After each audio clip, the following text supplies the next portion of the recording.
Hey there, I'm Sammy and welcome back to my channel. In this week's furniture flip, I have made one of the biggest mistakes I've ever made in my furniture flipping career. So if you want to see exactly what that was and how I went about fixing it, then just keep watching. I've got a lot to share with you in this video, so let's jump in. This is a set of 2 Marseman nightstands that I picked up off of Facebook Marketplace for only $50. They just have a few scratches in them, and I'm not super familiar with Marseman, so I looked up the brand, and these can actually go for a pretty penny when they are restored. They are very well made. The drawers are dovetail drawers. The inside of the drawers are very clean. It just had a few dings in it and could overall use a good refinish, so they look good as new. First, I got to cleaning, and I'm using a simple green and a wet rag here to go ahead and clean all the dust off so that we have a clean slate to work with when we go ahead and sand this piece.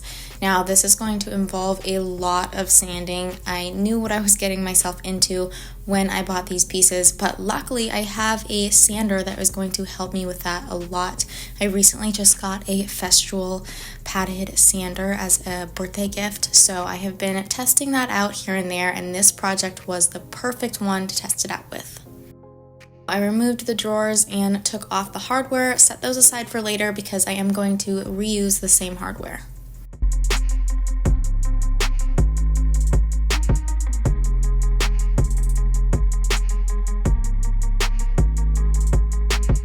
Since this tool is so new to me, I did get out my Festool sander and start sanding on the top surface just to see kind of what it would take away. Now, the sander really isn't meant for flat areas like this to get off a large amount of finish. That is more for your orbital sander, so I tested it out for a little bit, had a little bit of fun, and then switched over to my orbital sander. Now I'm using a 120 grit sandpaper here to get off the majority of this old finish.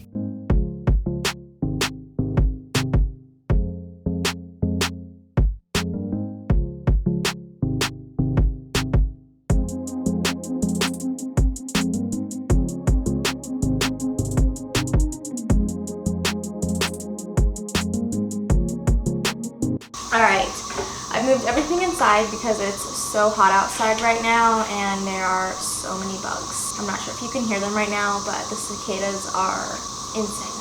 I'm very much an Alaskan girl and I'm not used to this. So, we're in the garage. Still got some natural light, so hopefully this works out. I went ahead and sanded both of the tops with a 120 grit sandpaper to get off that old stain and finish, and I'm going to go in with a 220 grit, sand the tops, and then I'll move into sanding everything else. This is going to be a little bit more tedious work. I'm going to try and use my Festool sander for the most of it because I have the padded sanding blocks, and we'll see how that goes.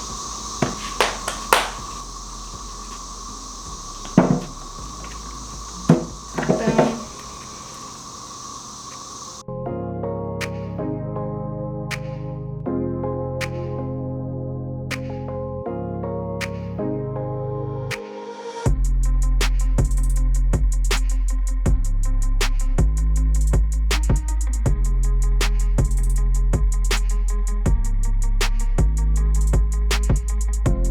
Now I'm switching to my Festool sander with a padded sanding foam on top of it, and this is a 120 grit as well, and this is better to go around any rounded areas that you have. So I'm going to be using this sander for the majority of the base of these nightstands since there's so many rounded and curved areas to get to. Now, like I said, I'm still experimenting with this sander and really trying to figure it out as well as I can. So this is the first time I used these padded sandpaper, and I was having some trouble with it. I noticed if I was holding it in one area, it would start to burn through the pad, like literally melt it. So then I noticed I couldn't do that. I had to move kind of quickly and always check my pad to make sure it wasn't burning. And I also felt like I went through them really quickly, and these pads are not cheap, so I just wasn't liking the way that they were being used. So I did some more experimenting with this sander and took a little bit of a break to focus on the drawer fronts for a little bit, and I got out my orbital sander, again going in with that 120 grit sandpaper to get off the bulk of that finish.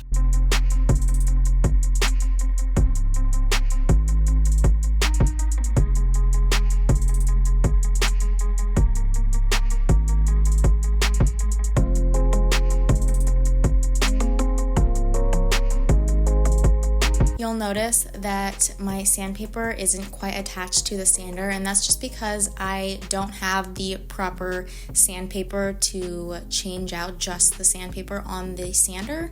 So I'm using random pieces here and sticking them on as well as I can, but they aren't sticking properly because I don't have the pad to go in between the sander and the sandpaper. I did end up ordering some more pads that you could interchange the sandpaper on top of, so that it was a little bit easier and I could just change out that sandpaper rather than the foam pad as well.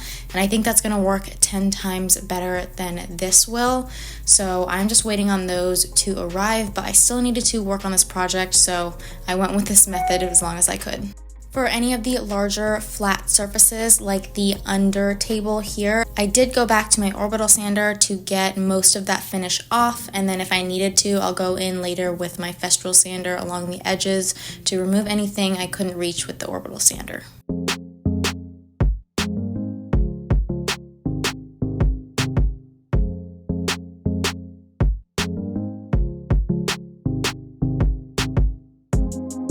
Normally when I get any kind of new tool, I need a little while to kind of figure it out, see what works best for me, and really kind of get to know the tool and its ins and outs. So this is just me figuring it out, kind of experimenting a little bit, and I think I'll get the hang of it pretty soon.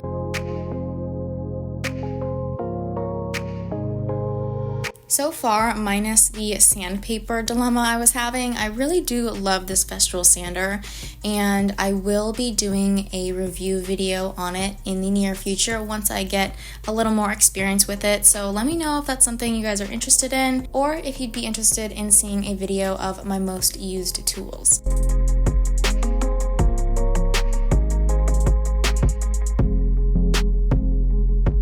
This sanding was very tedious and time consuming. There was lots of rounded areas and there's lots of little tiny areas to get into, and I wanted to make sure I was removing all of this finish and giving this piece a clean slate to start with. Some of you might be wondering why I didn't go in with any sort of a stripper, and honestly, I just try to avoid using a stripper as much as possible. One, there's a lot of chemicals in them. I know there are better brands out there than others, but two, I just do not like the mess. So if I can avoid them, I will. And stripping pieces of furniture is just a lot going on for me. I will use it if necessary, so I'm sure there will be a video out there in the future where I do use one, but for now, I'm sticking to sanding. I continued sanding this piece for quite a few hours until all the finish was gone. There was some areas that needed to be touched up with a piece of sandpaper, and I just did a little bit of hand sanding, got in the little nooks and crannies here around the legs that I couldn't get with any of my sanders, and that removed the finish just fine, and everything was kind of good to go after this.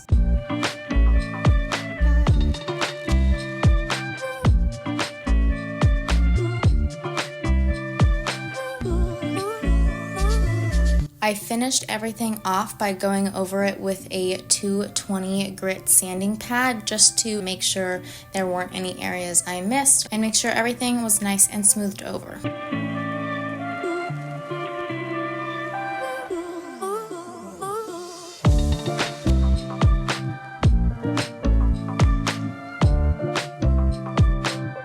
I grabbed my air compressor as usual and sprayed everything down.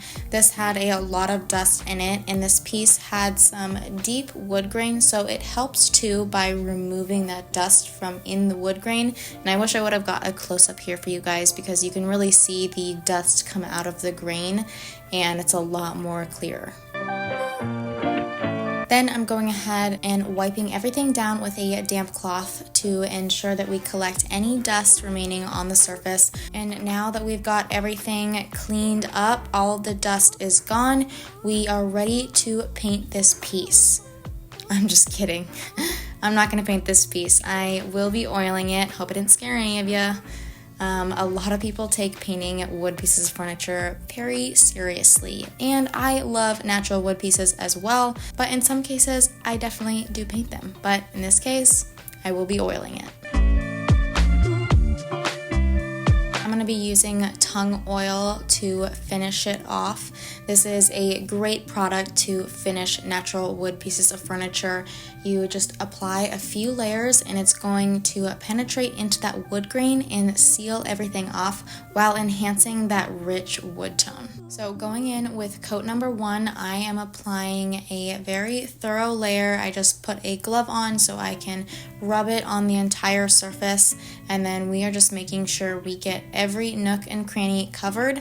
And the instructions say to let this sit for 5 to 10 minutes. You can leave a little excess on the surface and then come back after those few minutes and you're gonna wipe off any excess, and you can apply up to 5 coats of this. It does say that 2 will do its job, but if you want a higher gloss or shine, then you can keep applying coats.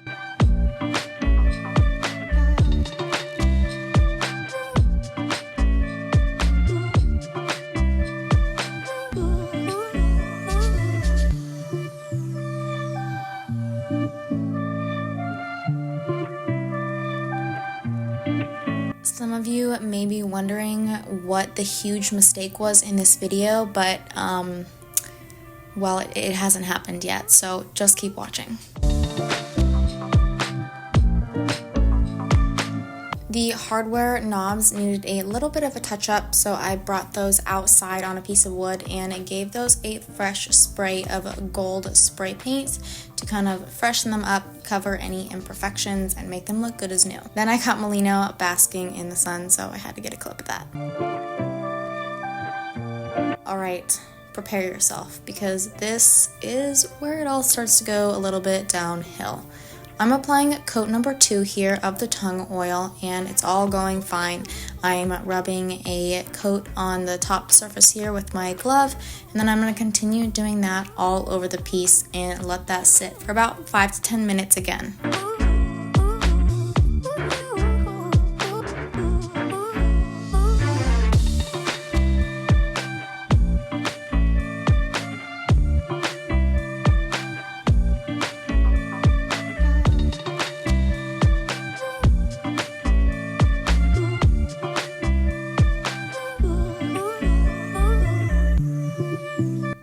This is the moment where I noticed that I really messed up this piece. I went to go and wipe off the excess of the tung oil sitting on the surface. It had only been about 7 minutes, but I guess it was not a good idea to leave this sitting in the sun. So I'm just giving myself a second here.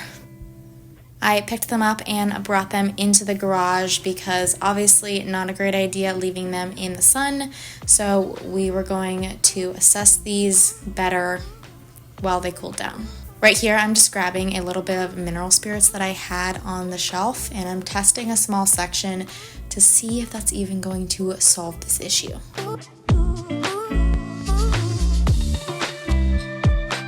Right here, this is me contemplating all of my life choices and asking myself, why in the heck did I leave these out in the sun, or why I thought that was a good idea, but here we are in this situation. This was just so devastating to me because I had spent so long sanding every inch of these nightstands to now have to think about doing that again. That was just way too much for me to comprehend in this moment. Here's a close-up of what we were working with. Basically, the finish dried too quickly on the surface because of the sun, and it was pilling and gooey everywhere. Okay, we're back. Mental breakdown is over. To be clear, nowhere did it say on the bottle to not leave it in the sun. So I'm just gonna put that out there. So here's your forewarning. When applying tongue oil, make sure you have a nice, cooler shaded area and it's not sitting in direct sunlight, or else the sun is going to want to cure it too quickly and you're going to end up with this sticky, gooey, pilling mess, and you're going to have to spend a lot of excess time cleaning it up and doing it all over again. It's fine though. We all make mistakes, and I wanted to show you guys this one.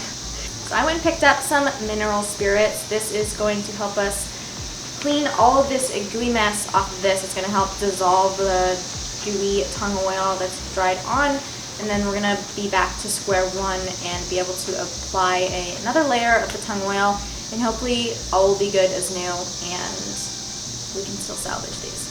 So let's get to it. I'm starting off with one of these. It's a Scott Bright scrubbing brush or scrubbing pad for dishes. It's the non-scratch one because I don't want to go and ruin this wood grain now that it's all been sanded down nicely. So we're going to try to scrub this off, but carefully.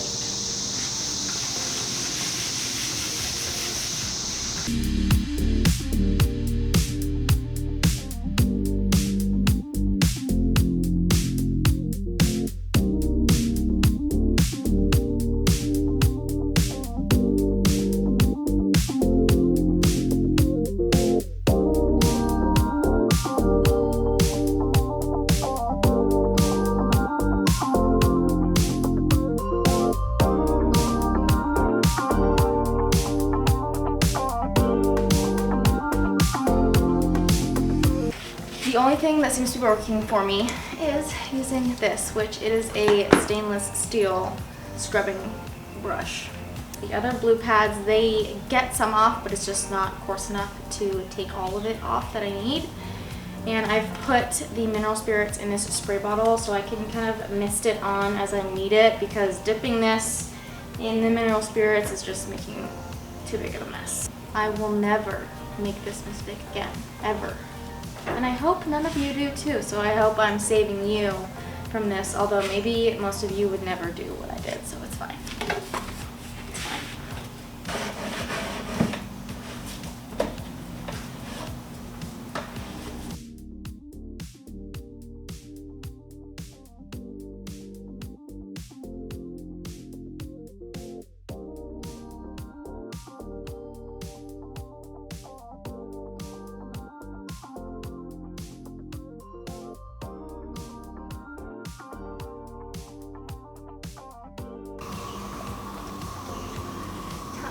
Scratches. Oh yeah. That's not for dogs.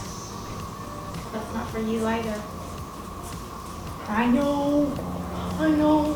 You just want some attention. You just want some attention.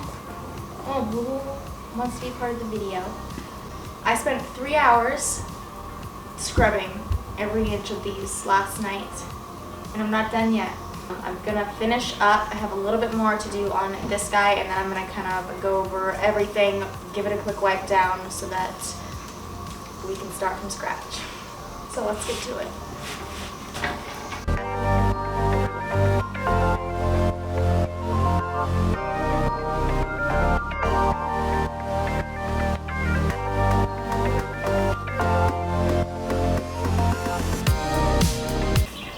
I don't know what is going on, but birds somehow think they can make nests in my garage. So I've got one nest going over there, and I feel like they've tried to make a nest over there before.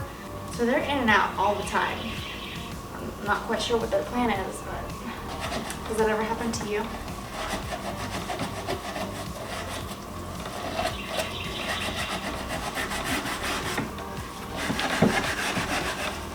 One, I had to go change because it was hotter than I thought outside. Two, I think I have got all of the scrubbing done. So now I have a clean cloth, and I'm going to go in with my mineral spirits, spray everything down, and give it a good wipe down to make sure I didn't miss any areas, and make sure I'm getting all the residue and all the little dust particles off of these so I can go ahead and oil them again.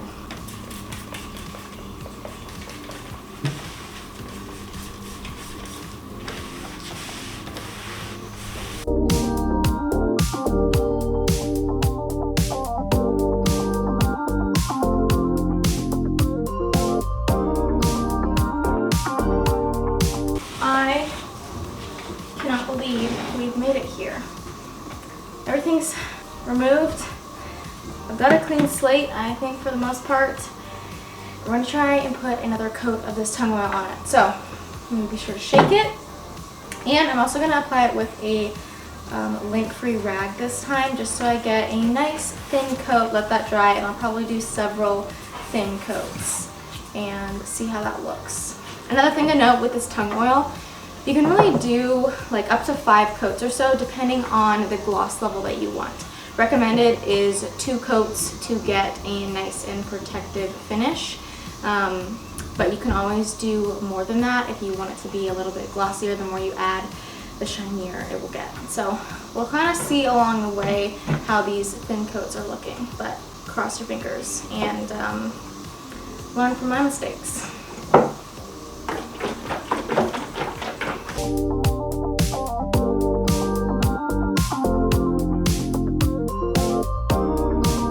This is coat number 1, but I did end up applying 3 light coats to these pieces, and I was really happy with the gloss level and the protection it gave.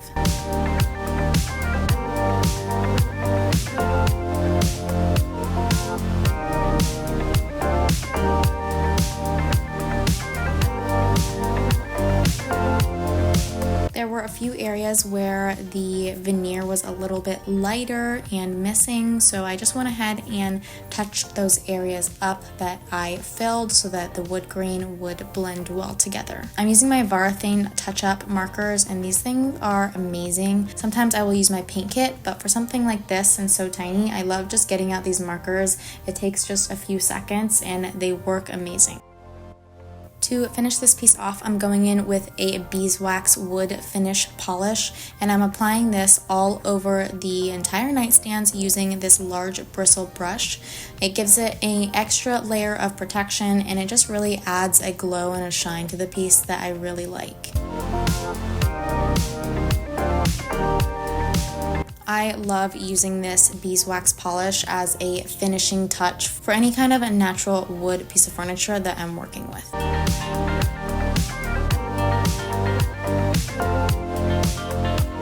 I let that sit for a little while so it could soak up what it needed, and then I went in with a lint-free rag to kind of buff in what was left on the surface and make sure I wasn't leaving it super waxy or oily.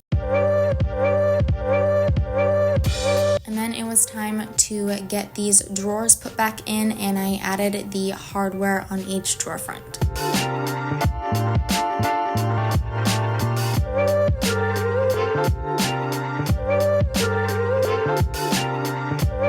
And believe it or not, we refinished these pieces not once, but twice, and they ended up beautiful. Now it's time to get these inside, get them staged, and get some listing photos. These were a little bit more interesting to stage. You guys will notice here I used a different area in my home. Peep the fireplace in the background if you guys are interested in that. I actually filmed it a long time ago and uploaded it on my Instagram. So go find me on Instagram and the reels will be over there.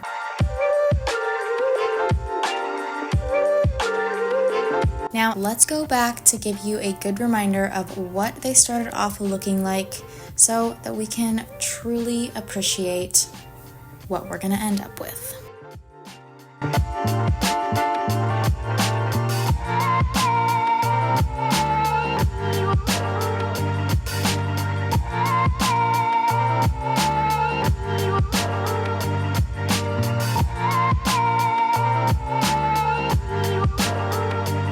Thank you all so much for watching. I hope that you really enjoyed this video and you were at least able to learn how to avoid making the same mistakes as I did. As always, there will be a profit breakdown in the description below, so go check that out if you're interested. Don't forget to hit that thumbs up button to let me know that you liked this video, and leave me some comments in the description letting me know what you think of this piece, how it turned out, or if you would have done anything different in the process. Although this piece was challenging at times, I did still have fun making it over, so thank you for joining me. But as for now, I'll see you in the next video. Bye!